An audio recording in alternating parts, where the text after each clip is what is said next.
تازه او مهم خبر ته ښه راغله. صالح او احمد مسعود په روسیه کې له برادر او یعقوب سره ویني.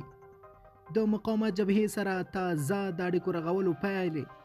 صالح او احمد مسعود روسیه کې له برادر او یعقوب سره ویني. تازه او مهم ته خبر ښه راغله. دوستانو په دې هیله چې روغ جوړ به یې ویډیو سره تر پای وګورئ او زموږ چینل سبسکرایب کړئ. خبریال وی پاڼه لیکي په پټه روسیې ته سفر او له هغه وروسته صالح او احمد مسعود لیدنه مهم خبر کېدلی شي. د جبهې مقاومت یو شمېر سرچینو تایید کړي چې امرالله صالح د پخواني ولسمشر لومړي مرستیال او د قومندان مسعود زوی احمد مسعود روسیې ته د طالبانو د لوړپوړو چارواکو سره د لیدنې لپاره روسیې ته رسیدلي دي.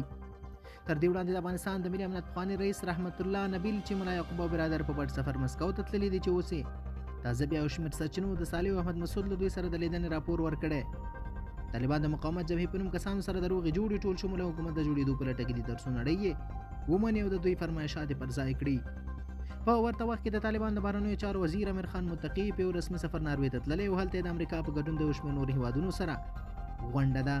طالبانو د دې غونډې لپاره خوشبیني ښودلې، ویلي دي چې ښایي دا یې د رسمیت پېژندنې پړاو وي.